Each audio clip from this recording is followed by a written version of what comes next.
ठीक। तो बताया जा रहा है कि माखनलाल चतुर्वेदी अपने काव्य में शिल्प पक्ष की तुलना में भाव पक्ष को अधिक महत्व देते हैं। जैसे एक आपके कवि हैं आचार्य केशवदास, उन्होंने शिल्प पक्ष के चक्कर में, कला पक्ष के चक्कर में भाव पक्ष का गला घोट दिए, जबकि ये ऐसा नहीं किए हैं। इन्होंने शिल्प पक्ष की अपेक्षा भाव पक्ष को बहुत ही सुंदर तरीके से अपनी कविता में रखे हैं। उन्होंने परंपरागत छंदबद्धता एवं तत्सम शब्दावली के स्थान पर बोलचाल की भाषा के साथ साथ उर्दू फारसी के शब्दों का भी प्रयोग किया है। जो परंपरागत शास्त्र में, जो काव्य में लिखने की परंपरा चली आ रही थी, छंदबद्धता एवं तत्सम प्रधान शब्दावली के स्थान पर जो काव्य की परंपरा थी, क्या? छंदबद्धता, कविता को छंद के नियमों में बांधना, और तत्सम प्रधान, तत्सम माने शुद्ध संस्कृत निष्ठ शब्दावली का अधिक से अधिक प्रयोग करना। ये दोनों ही छंद की परंपरा से,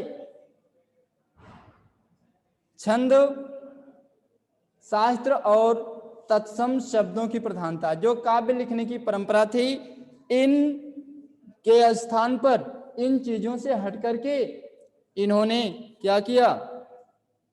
बोलचाल की भाषा के साथ साथ, आम जन की भाषा के साथ साथ उर्दू भाषा का, उर्दू फारसी भाषा के शब्दों का प्रयोग अपनी कविता में बहुतायत किए हैं।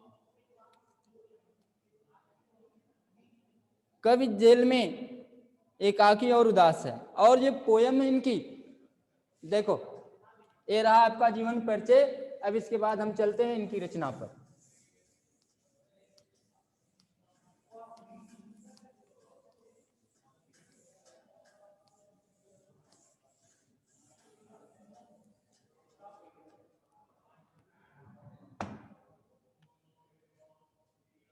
रचना है कैदी और कोकिला।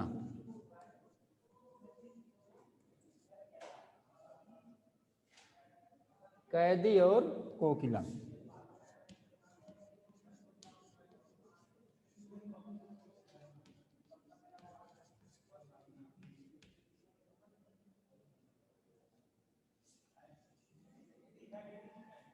ये आपके जो सिलेबस में माखनलाल चतुर्वेदी की कविता संकलित की गई है, इसका नाम है कैदी और कोकिला। ये कविता माखनलाल चतुर्वेदी ने कब लिखी? कारावास के दौरान, जब ये काव्य सृजन करते थे, स्वतंत्र लेखन करते थे, देश हित के संबंध में, राष्ट्रीय भावधारा से संबंधित कविताएं लिखते थे, तो अंग्रेजों ने इन्हें उठा करके कारावास में डाल दिया, जेल में डाल दिया।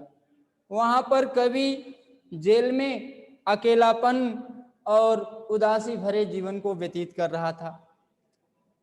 कोकिला से रात्रि के समय, अर्धरात्रि के समय एक कोयल कूजन करती है, कोयल बोलती है, तो कवि कोयल को संबोधित करके अपने मन का दुख, असंतोष और ब्रिटिश शासन के प्रति मन में उठने वाले उद्गार को आक्रोशित होकर के, उद्गार या ब्रिटिश शासन के अन्याय के प्रति आक्रोश व्यक्त करते हुए वह कोयल को संबोधित करते हुए कह रहा है कि यह समय मधुर गीत गाने का नहीं, बल्कि मुक्ति का गीत सुनाने का है, देश को स्वतंत्र कराने की आवाज सुनाने को है। कवि को लगता है कि कोयल भी पूरे देश को एक कारागार के रूप में देखने लगी है, इसलिए अर्धरात्रि के समय कोयल अचानक चीख पड़ती है। तो इसका प्रसंग क्या है कैदी और कोकिला का? कि अंग्रेजी हुकूमत ने माखनलाल चतुर्वेदी को जेल में डाल दिया। लेखन कार्य के चलते, कवि कार्य के चलते, कवि कर्म को करने के कारण ये राष्ट्रीय काव्यधारा के कवि थे। देश प्रेम से संबंधित जो कविता लिखते थे, अंग्रेज इनसे इनके प्रति नफरत की भावना रखते हुए इन्हें जेल में डाल दिए, कारावास में डाल दिए। इस समय कवि एक कैदी की भूमिका में है, एक अपराधी की तरह इसको जेल में डाला गया है। तो वहां पर कवि के मन में अंग्रेजी हुकूमत के प्रति जो आक्रोश है, जो गुस्सा है, या अंग्रेजी शासन के प्रति कवि के मन में जो भावनाएं उठ रही हैं, उन भावनाओं को एक कोयल को संबोधित करते हुए व्यक्त कर रहा है और कह रहा है कि कोयल से कि यह मधुर गीत गाने का समय नहीं है, देश को मुक्त कराने का समय है, देश को स्वतंत्र कराने का समय है। और कोयल को भी इस बात का एहसास हो गया कि ये पूरा देश ही कारागार के रूप में साबित हो रहा है, पूरा देश ही कारागार बन गया है, अंग्रेजों का पहरा है, कोई स्वतंत्र की सांस या चैन की सांस नहीं ले पाता है, स्वतंत्रता की सांस नहीं ले पाता है। इसलिए ही कोयल जो है अर्धरात्रि को चीख पड़ती है, चिल्ला पड़ती है। एक कविता का जो है प्रसंग है। तो मैंने बताया था संदर्भ, तो संदर्भ सबको लिखने आ गया, कोई नई चीज तो है नहीं। हमको कवि का नाम, कविता का शीर्षक और बुक का नाम याद है, तो हम जो है संदर्भ लिख सकते हैं। आइए देखते हैं।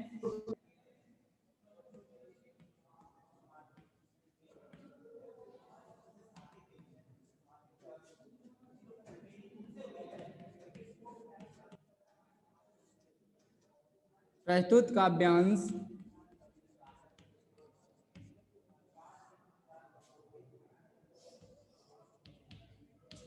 हिंदी पाठ्यपुस्तक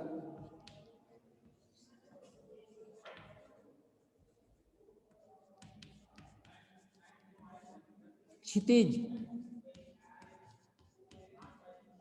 क्षितिज को सिंगल इन्वर्टेड कामा में या एक हरा उद्धरण चिन्ह में रखेंगे। क्षितिज के कैदी और कोकिला,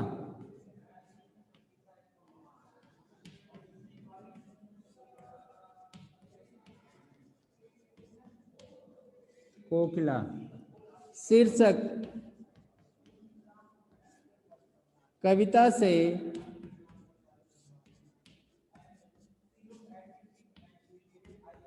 उद्धृत है। पूर्ण विराम नहीं लगाएंगे, आगे हमको लिखना है, इसलिए कामा का प्रयोग करेंगे। ठीक है। जिसके रचयिता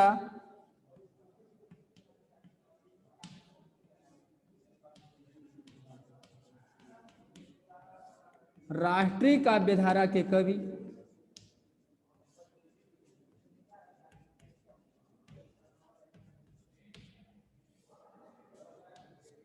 काव्यधारा के कवि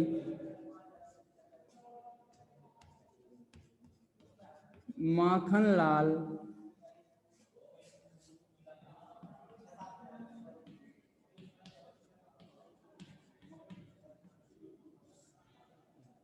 चतुर्वेदी जी हैं। ओके, हाय पे यहाँ बिंदी लगाएंगे। सम्मानित वाक्य में जहाँ सम्मान के साथ या जहाँ पर वाक्य में सम्मान का भाव व्यक्त होता है, वहाँ पर हाय पे बिंदी अवश्य लगती है। फिर लिखेंगे हम प्रसंग।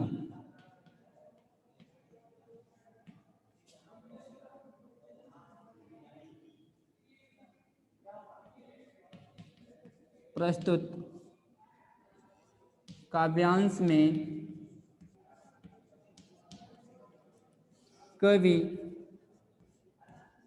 कारावास के दौरान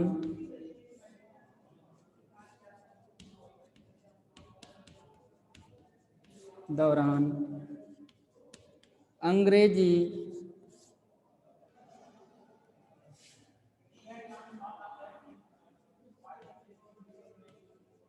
हुकूमत के प्रति उठने वाली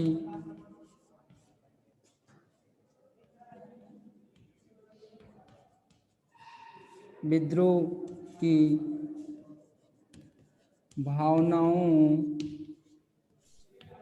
को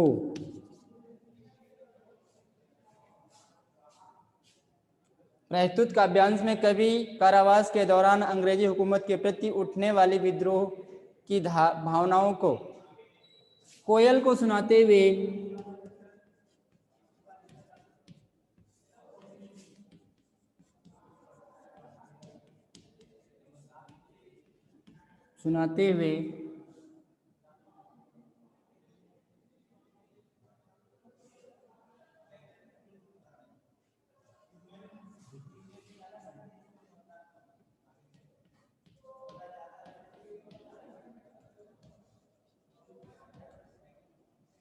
अब इसके बाद हम लिखेंगे व्याख्या।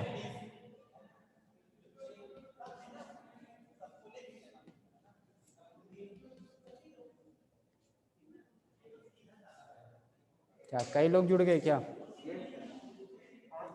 चलो ठीक है। आवाज सबको सुनाई दे रही है ना? Hello student. Yes sir. आवाज सुनाई दे रही सबको ना? जी सर। हाँ देखो, अब हम कैदी कोकिला की व्याख्या करने जा रहे हैं। अब तक मैंने आपको संदर्भ बताया, प्रसंग बताया, फिर व्याख्या बताने जा रहे हैं। तो आप संदर्भ में क्या लिखते हैं? प्रस्तुत काव्यांश हिंदी पाठ्य पुस्तक क्षितिज के कैदी और कोकिला शीर्षक कविता से उद्धृत है, जिसके रचयिता राष्ट्रीय काव्यधारा के कवि माखनलाल चतुर्वेदी जी हैं। प्रसंग क्या बना है? प्रस्तुत काव्यांश में कवि कारावास के दौरान अंग्रेजी हुकूमत के प्रति उठने वाली विद्रोह की भावनाओं को कोकिला को सुनाते हुए कह रहा है कि अब आइए हम देखते हैं मूल चैप्टर पर। क्या गाती हो, क्यों रह जाती हो, कोकिल बोलो तो। क्या लाती हो, संदेशा किसका है, कोकिल बोलो तो। ऊंची काली दीवारों के घेरे में, डाकू चोरों बटमारों के डेरे में, जीने को देते नहीं पेट भर खाना, मरने भी देते नहीं तड़प रह जाना। जीवन पर अब दिन रात कड़ा पहरा है, शासन है या तम का प्रभाव गहरा है। हिमकर निराश कर चला रात भी काली, इस समय कालिमा मई जगी क्यों आली। क्यों हुक पड़ी वेदना बोझ वाली सी, कोकिल बोलो तो। क्या लुटा मृदुल वैभव की रखवाली सी, कोकिल बोलो तो।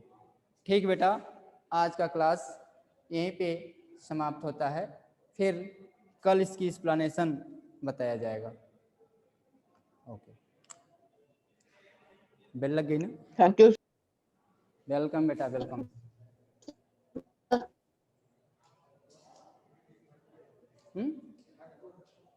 कौन? रिकॉर्डिंग पहले बंद कर दें।